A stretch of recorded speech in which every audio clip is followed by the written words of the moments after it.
اعوذ باللہ من الشیطان اللعین الرجیم بسم اللہ الرحمن الرحیم الحمد للہ رب العالمین الصلاة والسلام علی اشرف الانبیاء والمرسلین وعلی آلہ طیبین الطاہرین المعصومین الذین اذہب اللہ عنہم الرجس وطہرہم تطہیرا اما بعد۔ ہماری آپ کے ساتھ گفتگو مرحوم سید ہاشم حداد کے حالات زندگی، واقعات، حکایات کے بارے میں آغاز ہوئی، اور ہماری گزشتہ گفتگو پر کسی محترم نے یہ کمنٹ کیا اور یہ سوال کیا کہ کیا کتاب روح مجرد کا اردو میں ترجمہ ہوا ہے۔ میں آج کی آپ کی سامنے جو گفتگو پیش کر رہا ہوں وہ در واقع اسی سوال کے جواب میں ہے اور اسی کے تناظر میں ہے۔ میں آپ کی خدمت میں کتاب روح مجرد کا ایک اجمالی تعارف کروانا چاہتا ہوں تاکہ آپ کو معلوم ہو کہ یہ ایک ایسی فنی کتاب ہے کہ جسے آسانی کے ساتھ ترجمہ کرنا اور معاشرے میں پیش کر دینا نہایت دشوار اقدام ہے۔ یعنی ہر کسی میں صلاحیت نہیں ہے کہ وہ ایسی کتابوں کا ترجمہ کریں یا ایسی کتابوں کو بیان کر سکے۔ ہم بھی آپ کی خدمت میں اس کتاب سے جو مطالب نقل کر رہے ہیں وہ ہماری اپنی ناقص فہم کا نتیجہ ہے اور سوچ کا نتیجہ ہے اور ہمارے ناقص علم کا نتیجہ ہے، وگرنہ یہ کتاب بہت دقیق علمی کتاب ہے۔ لہٰذا سب سے پہلے آپ کی خدمت میں یہ بیان کروں کہ مرحوم سید محمد حسین حسینی طہرانی نے اس کتاب کو لکھا کیوں، یعنی اس کتاب کو لکھنے کا ان کا بنیادی مقصد کیا تھا۔ پہلا مقصد ان کا یہ تھا کہ اس کتاب کو لکھ کر وہ مرحوم سید ہاشم حداد کی روح سے متصل ہو جائیں، یعنی ان سے رابطہ برقرار کریں، ان کی ایک خدمت کی جائے سید ہاشم حداد کی، اور اس خدمت کے نتیجے میں وہ ان سے رابطہ قائم کر سکیں۔ دوسرا، اس کتاب کو لکھنے کا بنیادی مقصد یہ تھا کہ سیر و سلوک کی عرفانی روش کو اور عرفانی طریقہ کار کو جو مرحوم سید ہاشم حداد نے اپنایا، اس روش سے خود بھی استفادہ کیا جائے اور پھر دوسروں کے سامنے بھی اس کو پیش کیا جائے تاکہ عامت الناس بھی جو اس کتاب کو پڑھیں انہیں معلوم ہو کہ سید ہاشم حداد نے کیسے زندگی بسر کی اور ان کی کیا عرفانی روش تھی۔ یہ دوسرا اس کا مقصد تھا۔ پھر مرحوم علامہ طہرانی نے اس کتاب میں جو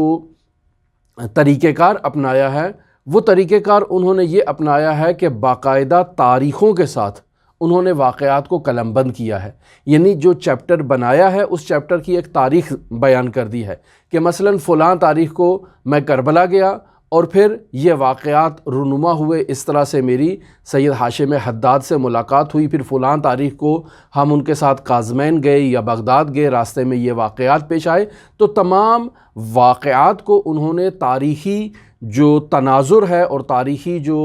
اعداد و ارقام ہیں ان کے اندر انہوں نے اس کو قلم بند کیا ہے۔ لہٰذا ان کی ایک یہ خاصیت ہے کہ انہوں نے اس کتاب کو باقاعدہ ایک ڈاکومنٹری کے طور پر جو ہے نا وہ پیش کیا ہے ان کے حالات زندگی کی۔ آغا طہرانی نے اسے باقاعدہ اس تناظر میں پیش کیا ہے کہ جیسے وہ خود ان تمام حقائق کو اپنی آنکھوں سے مشاہدہ کر رہے ہیں، اور حقیقتاً بھی ایسے ہی ہے کہ علامہ طہرانی ساتھ ساتھ آغا حداد کے ان تمام سلوکی مناظر کو اپنی آنکھوں سے گویا کہ مشاہدہ کر رہے ہیں کہ جن حالات سے سید ہاشم حداد گزر رہے ہیں۔ پھر اس کتاب میں یہ کوشش کی گئی ہے کہ سید ہاشم حداد کے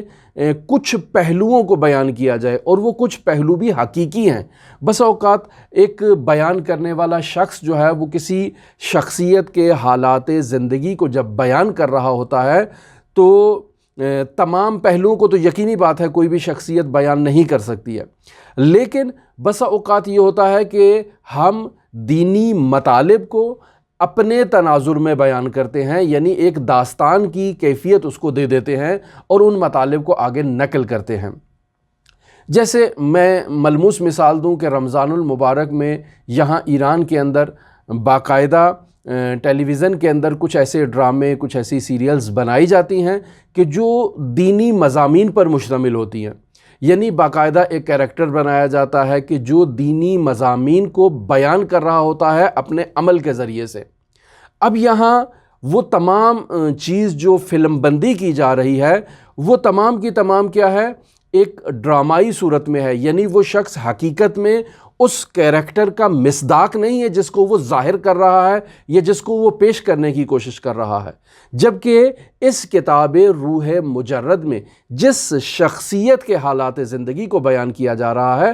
وہ شخصیت ایک حقیقی کیریکٹر رکھتی ہے، یعنی ایک حقیقی مصداق رکھتی ہے، اس نے زندگی گزاری ہے اور زندگی میں جو اس کے فراز و نشیب ہیں، جو اس کے مراحل سلوکی ہیں، ان تمام کو مشاہدہ کرتے ہوئے مرحوم علامہ محمد حسین حسینی طہرانی نے اسے بیان کرنے کی کوشش کی ہے، لیکن تمام حقائق کو بیان نہیں کیے ہیں، بلکہ وہ چیزیں جو اسرار تھیں ان کو محفوظ رکھا ہے۔ آپ حضرات ائمہ معصومین علیہم الصلاۃ والسلام کی حالات زندگی کا مطالعہ کریں تو وہ جو اصحاب سر ہیں حضرات ائمہ معصومین علیہم الصلاۃ والسلام کے، ان اصحاب سر کو انہوں نے یہ دستور دیا ہے کہ وہ باتیں جو ہم نے آپ کو اسرار کے طور پر، راز کے طور پر بیان کی ہیں، انہیں آگے ہرگز منتقل نہیں کرنا۔ مثلا دیکھیں امام حسن عسکری علیہ الاف و تحیت و ثنا سے متعلق نقل ہوتا ہے کہ اپنے صحابی کو یہ حکم دیتے ہیں کہ میں تمہیں حکم دیتا ہوں کہ اپنا دین، اپنا علم جو تمہارے پاس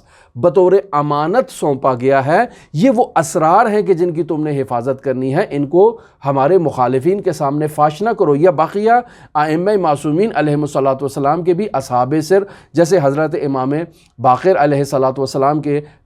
صاحب سر جو ہیں وہ جابر بن یزید جعفی ہیں، کہ جن کے ساتھ وہ راز کی باتیں بیان کی جاتی ہیں اور انہیں کہا جاتا ہے، تاکید کی جاتی ہے کہ ان اسرار میں سے اگر کوئی ایک سر بھی فاش ہو گیا کسی نااہل کے آگے تو یہ جان لو کہ تمہاری تمام محنت ضائع ہو جائے گی اور تم پر انبیاء کی، اولیاء کی اور ملائکہ کی لعنت ہوگی۔ لہٰذا مرحوم علامہ سید محمد حسین حسینی طہرانی کی ذمہ داری نہایت ہی خطیر اور نہایت ہی دشوار ذمہ داری ہے۔ لہٰذا اس کتاب کا موضوع جو روح مجرد لکھی گئی ہے، اس کا موضوع باقاعدہ سیر و سلوک ہے، یعنی سلوک اللہ کو تبیین کرنا اور بیان کرنا ہے، اور انسان کامل کے مقام کو بیان کرنا ہے کہ انسان کامل جو یہ سلوک کر رہا ہے، جو یہ سفر طے کر رہا ہے، سفر اللہ، اس سفر میں انسان کامل کن مراحل سے گزرتا ہے اور کن مقامات کو طے کرتا ہے۔ لیکن یہ تمام مراحل تخیلی نہیں ہے، ایک غیر واقعی کیریکٹر کو بیان نہیں کر گئے، بلکہ ایک حقیقی مصداق کے ان تمام واقعات کو جو اس کی زندگی میں اور ان مراحل کو طے کرتے ہوئے جن مراحل سے وہ گزر رہا ہے، ان تمام مراحل کو بیان کیا جا رہا ہے مشاہدہ کر کے۔ دوسرا جو اہم عنصر ہے اس کتاب کے موضوع میں وہ یہ پایا جاتا ہے کہ بعض رموز جو سیر و سلوک کے رموز ہیں ان کو اس کتاب میں بیان کیا گیا ہے۔ لہٰذا اگر ہم مشابہ کتابوں کا جائزہ لیں، یعنی مختلف علماء کے حالات زندگی پر، واقعات پر کتابیں جو تحریر کی گئی ہیں، مثلا علامہ محمد حسین طہرانی کے علاوہ جن شخصیات نے کتابیں لکھی ہیں، جیسے آپ دیکھ لیں کہ آغا قاضی کے حالات زندگی پر متعدد کتابیں تحریر کی گئی ہیں، جیسے آغا کشمیری کے حالات زندگی ہیں، جیسے آغا جواد انصاری کے حالات زندگی ہیں، جیسے شیخ حسن علی اصفہانی کے حالات زندگی ہیں، وغیرہ وغیرہ مختلف علماء کے حالات زندگی پر باقاعدہ کتابیں تحریر کی گئی ہیں۔ لیکن روح مجرد کو ان تمام کتابوں پر ایک خاص اہمیت حاصل ہے، اور وہ اہمیت یہ ہے کہ اس کتاب میں سیر و سلوک کے تمام مراحل کو بیان کیا گیا ہے۔ لیکن سوال یہ ہوگا کہ باقی عرفانی کتابوں میں بھی سیر و سلوک کے مراحل تو بیان ہوئے ہیں، جیسے منازل السائرین ہے، جیسے تمہید القواعد ہے، یا ایسی جو دوسری جو کتابیں ہیں عرفانی، ان میں بھی یہ مطالب بیان ہوئے ہیں، لیکن علامہ طہرانی نے ان مطالب کو خود مشاہدہ کیا ہے اور عالم حس سے، عالم طب سے ماورا مطالب کو نقل کر رہے ہیں، اور خود ان کو مشاہدہ کر کے نقل کر رہے ہیں، اور نقل کرنے والا خود کوئی معمولی شخص نہیں ہے، خود ایک عارف ہے، خود ایک ولی خدا ہے جو دوسرے ولی خدا کے حالات عرفانی کو اور حالات سلوکی کو تبیین کر رہا ہے۔ لہٰذا اس کتاب روح مجرد کا باقی کتابوں کے ساتھ جو علم عرفان کی، عرفان نظری میں یا عرفان عملی کے میدانوں میں لکھی گئی ہیں، ان میں امتیاز یہ ہے کہ اس کتاب میں ایک عارف کی سیر کے مراحل کو سفر اول سے اس کے اختتام سے اور پھر سفر چہارم تک اور پھر بقا باللہ تک، ان تمام مراحل کو آیت اللہ طاہرانی نے خود مشاہدہ کیا ہے اور خود ان مراحل کو بیان کیا ہے۔ پھر اس کے علاوہ ہم دیکھیں تو عالم تشیع میں ایسی بے نظیر کتاب جو روح مجرد کے عنوان سے تحریر کی ہے علامہ طاہرانی نے، ایسی بے نظیر کتاب ہمیں دوسرے علماء کی جانب سے قابل مشاہدہ نہیں ہے۔ بس یہ ایک کتاب نہایت ہی دقیق کتاب ہے، نہایت ہی فنی کتاب ہے۔ ایسی کتابوں کا ترجمہ کرنا یا ایسی کتابوں کو بیان کرنا نہایت دشوار ہے۔ ہر کسی میں صلاحیت نہیں ہے کہ وہ ایسی کتابوں کو ترجمہ کرے اور ان مراحل کے ان تمام جو پہلو انہوں نے ذکر کیے ہیں ان کا معادل تلاش کرے اردو میں، انگلش میں یا عربی میں، اور پھر انہیں منتقل کرے۔ لہٰذا میں نہیں سمجھتا ہوں کہ اس کتاب کا اردو زبان میں ترجمہ ہوا ہوگا۔ لہٰذا یہ جاننا ضروری ہے کہ اس کتاب روح مجرد کو پڑھنے کے لیے، اس کو سمجھنے کے لیے پہلے یہ ضروری ہے کہ انسان علم عرفان پڑھا ہو۔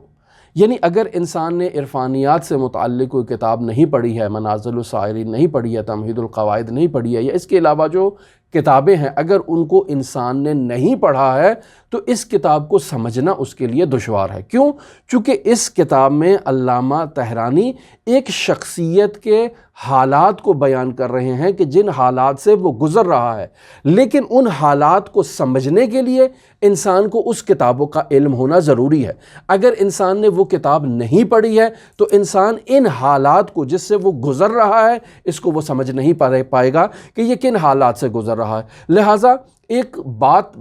جو ہم اپنی اس کتاب میں پڑھیں گے ہمارے نزدیک وہ ایک معمولی بات ہوگی یا ممکن ہے غیر معقول قسم کی بات ہو۔ جیسے ہم نے گزشتہ اپنی گفتگو میں آپ کی خدمت میں یہ بیان کیا کہ علامہ طاہرانی کی بچی کا انتقال ہوا ہے لیکن وہ کیفیت موت و حیات کو درک نہیں کر پا رہے ہیں، یعنی ایک ایسے مرحلے سے گزر رہے ہیں کہ ان کے لیے زندگی اور موت ان دونوں میں کوئی فرق نہیں ہے، اور اس فرق کو وہ محسوس بھی نہیں کر پا رہے ہیں۔ تو یہ کون سا مرحلہ ہے؟ یہ علم عرفان میں اسے کیا کہا جاتا ہے؟ یہ کیا کیفیت تھی اس وقت علامہ طاہرانی کی؟ سیر و سلوک کے ان منازل میں سے کون سی منزل سے وہ گزر رہے تھے؟ یہ انسان اول تو درک نہیں کر پائے گا، کیوں؟ چونکہ اس نے عرفان نظری کو پہلے نہیں پڑھا ہے۔ لہٰذا عرفان عملی کے اس مرحلے میں آ کر یہ عارف اور یہ سالک کس منزل سے گزر رہا ہے وہ اس کا ادراک نہیں کر پائے گا۔ لہٰذا وہ کیا کہے گا؟ ایسی باتوں کی مخالفت کرے گا اور ایسی باتوں پر تنقید بھی کرے گا کہ ایسے عرفان کا کیا فائدہ کہ جس میں انسان حقائق کو درک نہیں کر پاتا ہے۔ لہٰذا اس قسم کی باتیں ہم آپ کی خدمت میں عرض کریں کہ یہ کتاب ایک نہایت فنی کتاب ہے۔ اس کتاب کے اندر موجود نقائص جو دوسری کتابوں میں موجود ہیں وہ اس کتاب میں آپ کو دیکھنے میں کم نظر آئیں گے۔ لہٰذا باقی جو کتابیں علم عرفان میں لکھی گئیں ان عرفان کی کتابوں میں ایک خاص آپ نظر کو دیکھیں گے۔ مثلا بعض مصنف ایسے ہیں کہ جو خود اہل شہود نہیں ہیں یا خود ان مراحل کو انہوں نے طے نہیں کیا ہے، میری طرح انہوں نے کتابوں میں پڑھا اور اپنے مطالعات کو، اپنی افکار کو وہ آگے جو ہے نا وہ کرتاس پر تحریر کر رہے ہیں اور آگے منتقل کر رہے ہیں۔ پس یہ شخص جو خود اہل شہود نہیں ہے، جو خود ان منازل کو اور ان مقامات کو طے نہیں کر چکا، یہ علم عرفان کو بیان کر رہا ہے اور یہ پھر آگے تدوین ہو رہی ہے اور حوزہائے علمیہ میں یا دوسری جگہوں میں پڑھائی جا رہی ہے۔ یقینی بات ہے کہ یہ کتاب الفاظ تو رکھتی ہے لیکن اس کے پیچھے روح موجود نہیں ہے۔ لیکن ایک دفعہ یہ ہے کہ بعض کتابیں جو لکھی گئی ہیں علم عرفان میں ان میں وہ کتاب کو لکھنے والا باقاعدہ ان مراحل کو اور منازل کو طے کر رہا ہے اور کر چکا ہے اور پھر اس کو تدوین کر رہا ہے۔ یہ جو کتاب تدوین کی جا رہی ہے اس کتاب کے پیچھے صرف الفاظ نہیں بلکہ کتاب کے الفاظ کے پیچھے باقاعدہ اس مصنف کی روح ہے جو انسان کو ان تمام مراحل سے آشنا کروا رہی ہے۔ لہٰذا یہ دو طرح کی کتابیں ہیں۔ لیکن اگر آپ دیکھ لیں وہ کتابیں کہ جو مثلاً بزرگ عرفاء کی جانب سے لکھی گئی ہیں ان کتابوں میں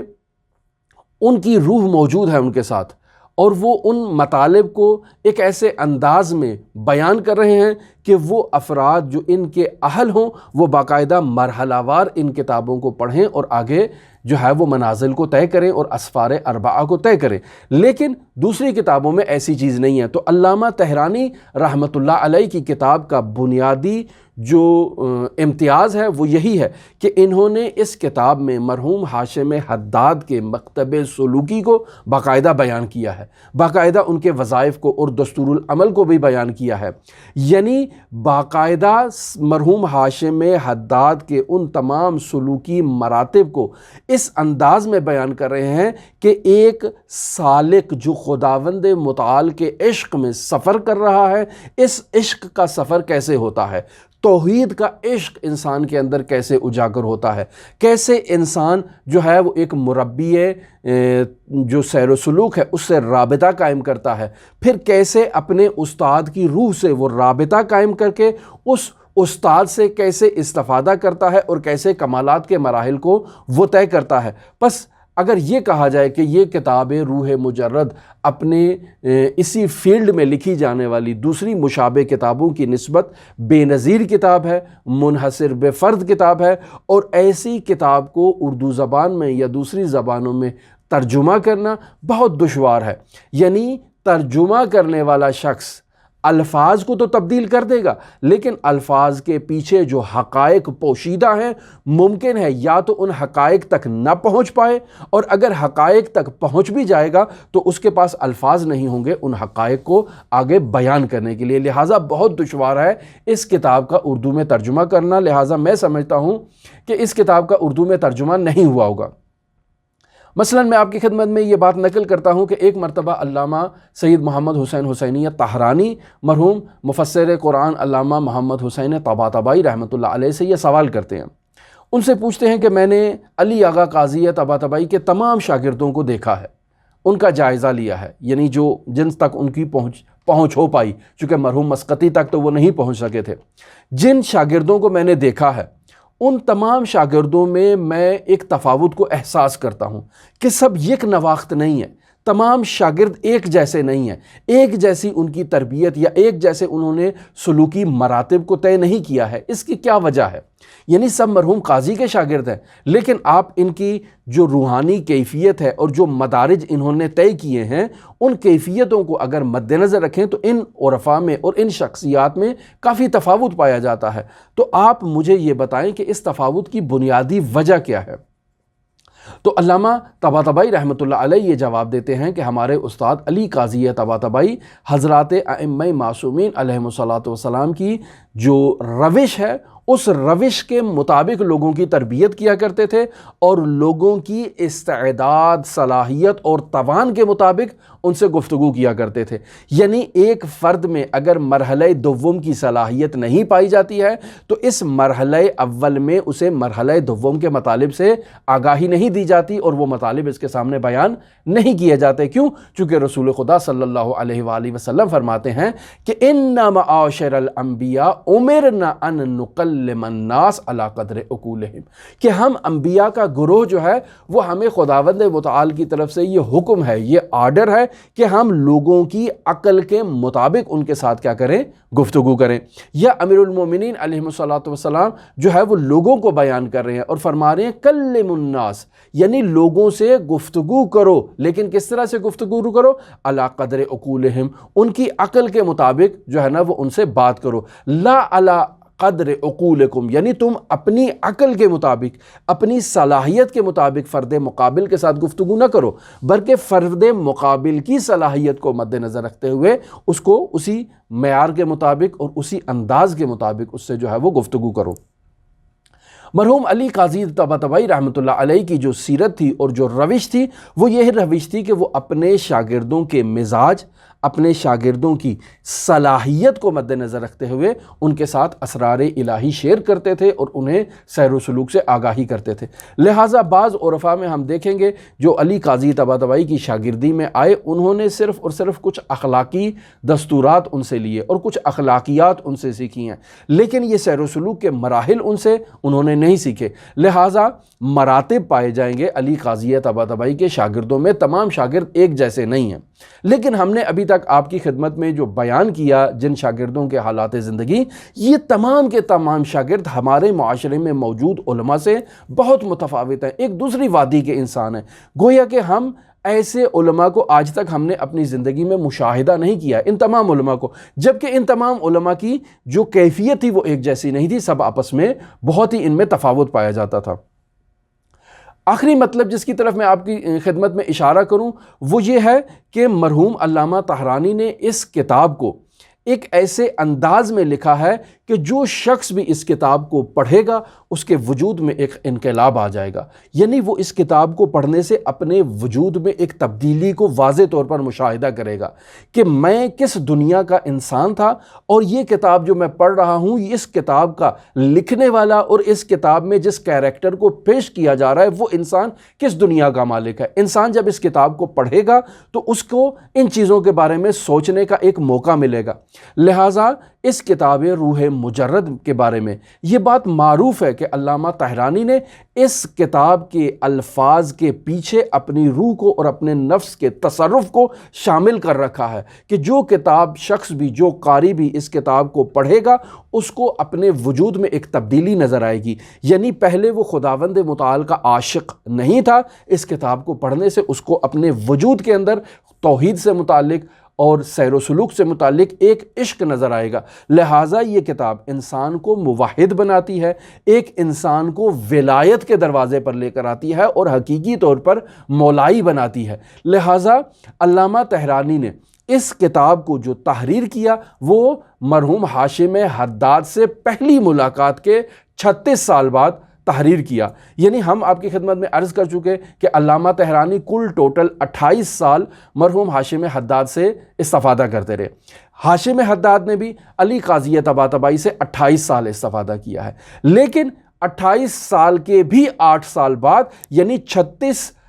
سالوں کے بعد انہوں نے اس کتاب کو تحریر کیا ہے، اور 3 مہینے کے اندر اس کتاب کو تحریر کیا ہے، یعنی 90 دن کے اندر۔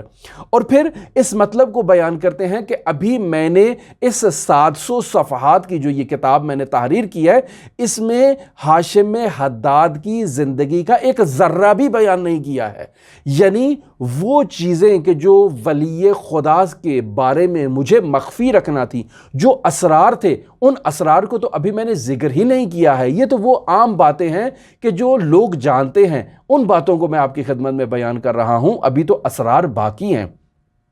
اور پھر دوسرا اہم نقطہ جو اس کتاب سے متعلق ہے وہ یہ ہے کہ مرحوم علامہ طاہرانی نے اس تمام کتاب کو اپنے خاطرات اور اپنے حافظے سے لکھا ہے، یعنی جب وہ آغا ہاشم حداد کی خدمت میں ہوا کرتے تھے تو وہ کوئی پینسل قلم اٹھا کے نہیں بیٹھتے تھے کہ آغا ہاشم حداد جو ہے نا وہ کیا کر رہے ہیں فوراً نوٹ کرتے جائیں۔ جیسے معمولاً ہوتا ہے کہ بعض افراد کسی کی زندگی کو جب تحریر کرتے ہیں تو گویا کہ اس کی تمام لمحات کو باقاعدہ انہوں نے ایک کاپی پینسل پاس رکھی ہوتی ہے اور وہ اس میں باقاعدہ نوٹ کر رہے ہوتے ہیں، نہیں، آغا علامہ محمد حسین طاہرانی نے ان تمام واقعات کو اپنے سینے میں ایسے سپرد کیا اور پھر اس سے تمام واقعات کو دوبارہ کرتاس پر لے کر آئے باقاعدہ تاریخوں کے اعتبار سے کہ فلاں تاریخ کو میں کربلا گیا، فلاں تاریخ کو ہم قازمین گئے، فلاں تاریخ کو ہم بغداد گئے، پھر یہ واقعات ہوئے، فلاں فلاں شخصیات تھیں، فلاں فلاں افراد تھے اور انہوں نے یہ باتیں کہیں، یعنی تمام چیزوں کو اپنے ذہن سے کرتاس کے اندر جو ہے نا وہ قلم بند کیا ہے علامہ طاہرانی نے۔ لہٰذا تمام جزیات کو بیان کیا ہے، یعنی اگر اس میں آپ دیکھیں کہ علامہ طاہرانی جب پہلی مرتبہ ہاشم حداد کی خدمت میں پہنچے تو اس وقت ہاشم حداد کی کیا کیفیت تھی باقاعدہ ذکر کیا ہے کہ میں ایک ایسے عالم میں گیا، وہ ایک ایسی جگہ پر بیٹھے ہوئے تھے، وہ یہ کام کر رہے تھے، ان کی آنکھوں کا رنگ سرخ تھا، ان کے پاس وہ افراد بیٹھے تھے، میں نے اس الفاظ میں علامہ حداد کو مخاطب کیا، انہوں نے مجھے کس انداز میں جواب دیا اور پھر مجھے کیا کہا، یعنی تمام ایسی چیزیں کہ جیسے ایک تیسرا آدمی جو اس وقت وہاں موجود نہ ہو گویا کہ باقاعدہ اسے وہ مشاہدہ کر رہا ہے اور اس کی ایک ذہن میں ایک باقاعدہ ایک فلم، ایک باقاعدہ ایک سیریل جو ہے نا وہ چل رہی ہے کہ آغا طاہرانی کا کیا مکالمہ ہوا آغا ہاشم حداد سے اور وہ کیا کیفیت تھی اور کیا منظر تھا۔ ایک اس انداز میں اس کتاب کو تحریر کیا گیا، پس طبی بات ہے کہ ایسی انداز میں لکھی جانے والی کتاب ایک دلچسپ اور ملموس کتاب ہے، یعنی ہر انسان اس سے جو ہے نا وہ انس پیدا کر لیتا ہے۔ پھر آخری پہلو کہ علامہ طحرانی نے اس کتاب روح مجرد کو اپنی زندگی کے آخری ایام میں یعنی آخری سالوں میں تحریر کیا۔ یہ وہ سال ہیں کہ جب علامہ طحرانی کی پورے حوزہائے علمیہ میں ایک علمی شہرت کا ڈنکا بجتا تھا۔ علامہ طحرانی سے لوگ مختلف موضوعات کے بارے میں، مختلف چیزوں کے بارے میں ان کی نظر پوچھا کرتے تھے، استفتاءات لیا کرتے تھے، سوالات پوچھا کرتے تھے۔ چونکہ علامہ طحرانی مرحوم آیت اللہ العظمیٰ ابو القاسم خوئی کے شاگرد تھے، ایک علمی مقام تھا، ایک علمی شہرت تھی، ایک علمی حیثیت تھی ان کی علمی حلقوں میں، لوگ دور دور سے آ کر ان سے مختلف مطالب کو پوچھا کرتے تھے۔ ایسے میں علامہ طحرانی کا ایک ایسی کتاب کو جو عرفانیات کے موضوع پر ہے تحریر کرنا، گویا کہ انہوں نے اپنی ساری دنیاوی اور ظاہری حیثیت کو داو پہ لگا دیا۔ لہٰذا جیسے ہی یہ کتاب منظر عام پر آئی تو لوگوں نے ان کی مخالفت کرنا شروع کر دی۔ ایک گروہ نے مکمل علامہ طحرانی کا بائیکاٹ کر دیا اور گویا کہ اس شخص کو دائرہ اسلام سے خارج کر دیا۔ دوسرے گروہ نے علامہ طحرانی پر یہ اعتراض لگایا کہ انہوں نے اسرار الہی کو فاش کیا ہے۔ یعنی درست ہے کہ عرفان میں یا سیر و سلوک میں یہ مراتب ہوتے ہیں، یہ منازل ہوتی ہیں، لیکن انہیں کرتاس پر نہیں لانا چاہیے، یہ اسرار ہے۔ لہٰذا اگر دیکھا جائے تو سر ایک امر نسبی ہے، یعنی ممکن ہے ایک بات کو نقل کیا جائے کسی دوسرے کے سامنے تو وہ سر کا مقام ایک زمانے میں رکھتا ہو، دوسرے زمانے میں وہ سر کا مقام نہ رکھتا ہو اور راز نہ رہے، بلکہ ایک عام بات ہو چکی ہو۔ لہٰذا علامہ طحرانی نے یہ جو مطالب ذکر کیے ہیں، یہ آج کے برہے میں، آج کے دور میں آپ ایک بٹن دبائیں تو آپ کو تمام معلومات مل جاتی ہیں شخصیات کے متعلق، حالات کے متعلق، واقعات کے متعلق، کتابوں کے متعلق۔ تو اب یہ چیزیں راز نہیں رہی ہیں، اب یہ چیزیں عام ہو چکی ہیں۔ لہٰذا ہم دیکھتے ہیں کہ ایک دور تھا کہ علامہ حسن زادہ آملی کی جو دروس ہیں، آڈیو دروس ہیں، ان کو سننے کے لیے باقاعدہ علامہ حسن زادہ سے پرمیشن لینے کی ضرورت تھی، لیکن آج دیکھتے ہیں تو وہ دروس عام ہے۔ یعنی اس برہے میں کہ جب تکفیر عام تھی، جب جو ہے وہ لوگوں کو برا بھلا کہا جاتا تھا، وہ ایک برہا تھا، وہ ایک دور تھا، لیکن اب وہ دور اس طرح سے نہیں رہا ہے۔ لہٰذا علامہ طحرانی کہتے ہیں کہ وہ اسرار جو مجھے نہیں لکھنے تھے وہ میں نے اس کتاب میں نہیں لکھے، اور وہ باتیں جو مجھے لکھنا تھی وہی باتیں میں نے اس کتاب میں لکھی ہیں۔ لہٰذا اس کتاب کو لکھ کر علامہ طحرانی نے تمام لوگوں کو توحید کی طرف دعوت دی ہے کہ وہ آئیں، خداوند متعال کے عشق میں مبتلا ہو جائیں اور خداوند متعال سے راز و نیاز کریں اور ان اسفار اربعہ کو طے کریں۔ بعض لوگوں نے علامہ طحرانی پر یہ بھی اعتراض لگایا کہ علامہ طحرانی نے آغا حداد کے بارے میں غلو کیا ہے۔ حداد اس مقام اور اس حیثیت کے مالک نہیں تھے جسے آغا طحرانی ان کے بارے میں بیان کر رہے ہیں، جبکہ آغا طحرانی کہتے ہیں میں نے خود مشاہدہ کیا ہے۔ یعنی ہم آپ کی خدمت میں بیان کر چکے ہیں خود علامہ طحرانی ولی الہی ہیں، لیکن وہ ایک دوسرے ولی الہی کے حالات زندگی کو جب قلم بند کر رہے ہیں تو اس کا مطلب ہے ان تمام جو پوائنٹ ہیں ان کو انہوں نے مد نظر رکھا ہے اور غلو سے کام نہیں لیا، خود ان کے مشاہدات ہیں اور خود فرما رہے ہیں کہ ابھی تو میں نے کچھ